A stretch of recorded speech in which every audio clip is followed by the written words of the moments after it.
반갑습니다 구독자님들. 8월 19일에 인사드립니다. 투자 포인트를 쉽게 알려드리는 고팀장입니다.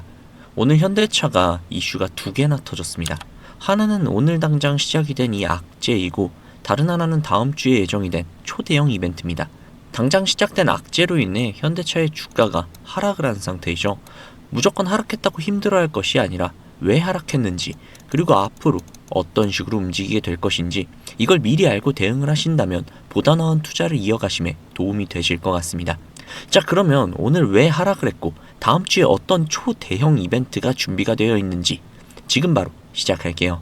18일 현대차 노사가 울산 공장에서 16차 본교섭을 열었습니다. 지난달 8일 15차 교섭 이후 41일 만에 다시 마주 앉은 자리였는데요. 41일이면 꽤 긴 공백이죠. 그만큼 시장에서는 이번 교섭에서 무언가 진전이 나올 것이라는 기대감이 있었습니다. 그런데 결과는 빈손이었죠. 양측은 입장차만 재확인하고 헤어졌습니다. 그래서 노조가 오늘부터 추가 파업에 들어가는데요. 일정을 구체적으로 말씀을 드리자면 19일과 20일 각각 4시간씩 부분 파업을 진행을 하고 21일 금요일에 8시간 전면 파업에 들어갑니다. 주말이 지난 24일과 25일에도 각각 4시간씩 부분 파업입니다. 여기에서 시장이 주목을 하고 있는 것은 바로 21일인데요. 현대차 노조가 전면 파업에 나서는 것은 2016년 단체 교섭 이후 무려 10년 만이기 때문입니다. 그동안 부분 파업은 종종 있었어도 전면 파업은 없었죠. 노조는 같은 날 간부들을 중심으로 서울 양재동 본사를 찾아 상경투쟁도 벌일 계획이라고 합니다. 참고로 올해 교섭이 시작된 이후 지난 14일까지 누적 파업 시간이 이미 44시간을 넘었습니다. 여기에 이번 주 일정이 더해지는 겁니다. 핵심 쟁점은 총 3가지인데요. 상여금 인상, 과거 노조활동 과정에서 불법행위로 해고된 조합원의 복직, 그리고 정년 연장입니다. 회사 측의 입장은 명확하죠. 해고자 복직과 정년 연장은 올해 임금협상 대상이 아니라는 점입니다. 다만 어제 교섭에서 회사는 한 발 물러서 제안을 했습니다. 해고자 문제는 연말에 복직 여부를 논의하자, 정년 연장은 관련 법이 개정이 되면 즉시 보충 협약을 통해 시행 시기를 논의하자라는 안이었습니다. 하지만 노조는 이 안을 받아들이지 않았죠. 자, 그렇다면 이제 우리 투자자들 입장에서는 어떻게 봐야 할까요? 파업은 생산 차질로 이뤄지고 생산 차질은 출하와 매출에 직접적인 영향을 주죠. 특히 지금은 완성차 업체들이 내수 판매 부진과 미국 시장 인센티브 상승이라는 이중 부담을 안고 있는 시기입니다. 여기에 생산 차질까지 더해진다면 3분기 실적이 눈높이가 낮아질 수밖에 없겠죠. 다만 파업의 기간과 강도가 관건입니다. 이번 주 안에 접점을 찾느냐, 다음 주까지 끌고 가느냐, 이것에 따라서 영향의 크기가 완전히 달라지죠. 이제 반대편의 이야기도 한번 해볼게요. 사실 시장이 파업보다 더 크게 보고 있는 것은 바로 다음 주인데요. 현대차는 이번 26일 여의도 콘레드 호텔에서 2016 CEO 인베스터 데이를 엽니다. 호세 무뇨노 대표이사 사장과 이승조 재경본부장이 나서서 중장기 사업 전략을 공개를 하는 자리인데요. 여기서 최대 관전 포인트가 뭐라고 생각하세요? 당연히 피지컬 AI죠. 보스턴 다이내믹스를 축으로 그룹의 제조, 부품, 물류, 소프트웨어의 역량을 하나로 묶는 로봇 밸류체인이 이번에 얼마나 구체적으로 그려지느냐가 바로 관건입니다. 연구개발 단계를 넘어서 실제 양산과 수익 창출로 이어지는 사업 모델이 제시될 수 있을지가 이 핵심이죠. 여기에서 가장 눈여겨볼 대목은 바로 지분 구조인데요. 소프트뱅크가 지난달 초 보스턴 다이내믹스 잔여 지분을 9.65%에서 풋옵션을 행사했습니다. 이에 따라 현대차 그룹이 약 3억 2,500만 달러, 우리나라 돈으로 5천억가량을 들어서 이 지분을 인수하는 절차를 밟고 있죠. 인수가 마무리가 되면 현대차, 기아, 현대모비스, 현대글로비스와 정의선 회장이 지분 100%를 보유한 완전한 자회사 체제가 완성이 됩니다. 이게 왜 중요한지 아마 대충 아실 거예요. 100% 완전 자회사 체제가 완성이 된다면은 외부 주주가 사라지죠. 외부 주주가 사라지겠죠. 외부 주주가 사라지면 상장 시점과 방식을 두고 협상을 해야 할 상대가 없어지기 때문입니다. 그만큼 IPO 추진에 있어서 굉장히 수월해지죠. 그래서 이번 인베스터데이에서 지배구조 재편의 배경과 함께 기업 공개 방향에 대한 언급이 나올지가 바로 첫 번째 관전 포인트로 뽑히고 있죠. 자, 여기에 추가 이슈가 한 가지 더 있습니다. 로봇 사업의 진행 상황도 한번 이야기를 해드리자면 보스턴 다이내믹스의 휴머노이드 로봇 아틀라스 다들 아시죠? 워낙 많이 이야기가 나왔을 테니까. 이게 2028년 미국 조지아 신공장 파일럿 투입을 시작으로 2030년 부품 조립 공정 정식 적용을 목표로 양산화 절차에 들어간 것으로 알려졌습니다. 거기에 최근 시장에 관심을 크게 끈 소식도 하나 있죠. 현대차 그룹이 200여 개의 1차 협력사에 휴머노이드 관련 소재와 부품 사업 계획서를 제출하라고 요구했다는 내용 다들 기억하시죠? 이건 단순한 연구 단계가 아니라 실제 공급망을 짜기 시작했다라는 신호를 익혀지고 있습니다. 실제로 이달 들어서 자동차 관련주가 전반적으로 강세를 보였었죠. 이달 초 대비 현대차는 10%가 넘게, 기아와 현대모비스, 부품사들도 나란히 상승을 해줬습니다. 휴머노이드 상용화 기대감이 그룹 밸류체인 전체로 퍼진 겁니다. 그런데 지금까지 이 이슈들을 어떻게 보면 우리의 시선으로 어떻게 봐야 할지 한번 말씀을 드렸잖아요. 그런데 여기서 더더욱 중요한 건 돈을 굴리는 사람들, 즉 증권가와 은행에서는 이런 이슈들을 어떻게 볼까요? 우리가 투자를 할 때 눈여겨봐야 하는 금융가는 완성차와 부품주로 나눠서 보고 있습니다. 8월 자동차 섹터는 완성차보다는 부품사가 우위일 거라는 전망이 나오고 있는데요. 완성차는 내부 판매 부진과 미국 인센티브 상승 부담이 계속되는 반면 부품사는 개별 모멘텀과 수익성 방어력이 돋보이는 구간이라는 분석입니다. 즉 로보테마의 수혜가 당장은 현대차 본주로 직결되지 않을 수도 있다는 뜻이죠. 이 점은 냉정하게 인지하고 계셔야 합니다. 물론 현재 주가의 하락은 노조 파업과 몇몇 악재로 인해 다소 하락을 한 상태지만 현대차의 미래 먹거리가 사라진 것은 전혀 아니죠.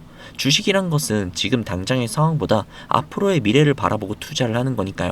현대차의 미래는 이미 어느 정도는 보장이 되어 있다라고 봐도 무방하다는 생각이 듭니다. 자, 그러면 이렇게 생각하시는 분들이 계실 수도 있어요. 현재의 상황이 나아지고 있으니 무조건 지금부터 원금까지 버티면 되는 게 아니냐라고요. 물론 완전히 틀린 말은 아닙니다. 그러나 정답이라고 말하기도 어렵죠. 왜냐하면 우리의 자금은 한정적이기 때문입니다. 우리가 몇십억, 몇백억, 몇천억의 자산가라면 아무런 상관이 없으나 우리는 외인들과 기관들처럼 몇십, 몇백, 몇천억의 자산가들이 절대 아니잖아요. 그렇기 때문에 솔직히 싸움이 되지 않습니다. 우리가 이렇게 돈 많은 세력들, 외인들을 상대하기 위해서는요, 반드시 이들의 의도를 파악을 해야지만 우리가 돈을 벌 수 있다는 겁니다. 아무리 좋은 종목이라고 해도요, 매일 오르기만 할 수 있습니까? 그렇기 때문에 외인들은요, 항상 주가의 상승과 하락, 즉 등락을 이용을 해서 수익을 만들어내는 거거든요. 그래서 우리도 이들과 똑같이 등락을 이용한 매매를 통해서 수익을 극대화해야 된다라는 겁니다. 이렇게 등락을 통한 매매만 잘 해도요, 남들이 3%가량 수익을 볼 때 구독자님들은 15%, 20% 그 이상이 계좌에 찍혀 있을 겁니다. 그리고 남들이 20% 정도의 수익을 벌어갈 때 우리는 계좌에 100%, 200%가 찍혀 있는 거예요. 그래서 제가 이렇게 타점을 잡고 말씀을 드리면 꼭 이렇게 말씀을 하시는 분들도 계세요. 아니 고 팀장, 너는 꼭 올라가면 팔라고 하더라. 더 올라갈 것 같은데. 혹은 너는 꼭 내려가면 사라고 하더라. 더 떨어지면 어떡해? 라고요. 그런데 구독자님들, 이게 바로 외인들과 세력들의 매매 방법이고요. 이게 바로 돈을 벌 수 있는 그런 투자 방법이에요. 작년부터 꾸준히 방송을 놓치지 않고 따라오시는 분들은 수익을 많이 가져가고 있다. 정말 너무너무 고맙다. 이렇게 연락을 주세요. 그런데 최근에 속상한 연락도 종종 오는데요. 무슨 연락이냐면 방송을 늦게 봤다고 지금 사도 되냐고 라고 물어보세요. 이거 될까요? 안 됩니다.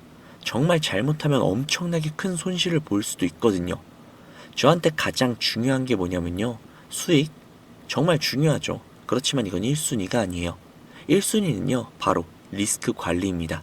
이 리스크 관리 정말 중요해요. 수익 보는 것보다도 훨씬 더 중요합니다. 저는 정말 많은 투자자분들이 잃지 않는 투자를 하셨으면 좋겠거든요. 그렇기 때문에 제가 매도 타점을 전부 다 잡아드리는 겁니다. 어쨌든 소통방에 계신 분들은 문제가 없는데 요즘 혼자 손실 보시고 따로 뒤늦게 연락을 주시는 분들이 너무 많아서 제가 오늘 한 번 더 말씀드리도록 하겠습니다. 구독자님들, 여기 지금 화면 상단부에 번호 보이시죠? 종목에 물려 계신 분들, 그리고 본업 때문에 실시간으로 대응이 어려우신 분들, 그 외에도 정말 너무나도 수익이 간절하신 분들은 이 번호로 문자 한 통씩만 보내주세요. 제가 뭐 1억 천금을 만들어 드리겠다, 억만금을 벌어 드리겠다, 이런 약속은 절대 드리지 못하지만 단 1%라도 수익을 끌어올리고 단 1%라도 손실을 줄일 수 있는 효율적인 투자의 해답을 보여드리도록 하겠습니다. 여기 상단부에 보이시는 010-2679-7056 010-2679-7056 이 번호로 수익 수익이라고 적어서 문자 보내주시면요. 제 구독자님들이 방송을 보시고 연락을 주셨구나 라고 생각을 하면서 그분들 한 분 한 분께 매수, 매도 타점, 장중에 나올 때마다 다이렉트로 바로바로 보내드릴게요. 지금 운영 중인 소통방에 나가는 타점 동일하게 보내드릴 겁니다.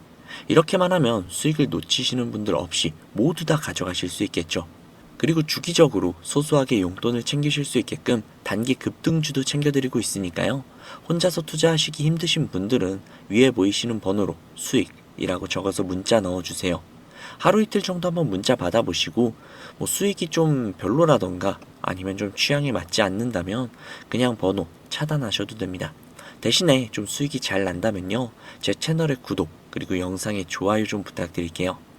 그리고 제가 이렇게 많은 분들에게 수익을 내드리고 있다 보니 종종 선물 같은 거 이렇게 보내주시거든요. 기프티콘 같은 거.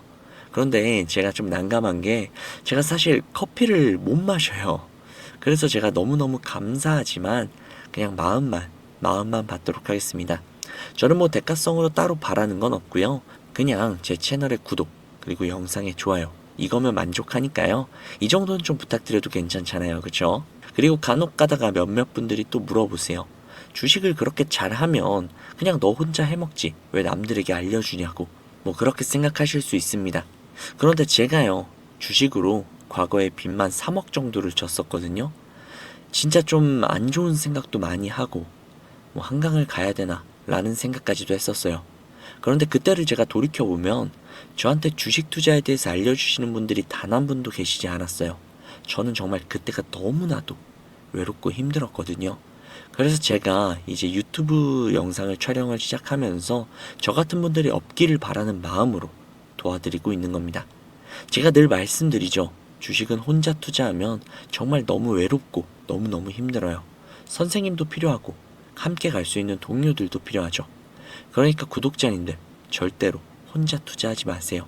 제가 꼭 도와드리도록 하겠습니다. 만약에 문자 보내주시는 게 조금 불편하시거나 아니면 종목뿐만이 아니라 시황이나 다음으로 올라갈 섹터 혹은 여러분들이 궁금하신 내용들이 있으시면요. 영상 하단에 더보기란에 링크가 하나 있을 거예요. 그 링크를 누르셔서 원하시는 내용을 클릭하신 다음 해당 내용 받아가셔도 되니까요. 너무 부담 갖지 마시고 천천히 수익 가져가셨으면 좋겠습니다. 자, 오늘 영상은 여기까지고요. 다음 영상에서 더 좋은 정보 그리고 더 알기 쉬운 분석으로 찾아뵙도록 하겠습니다. 지금까지 고팀장이었습니다. 감사합니다.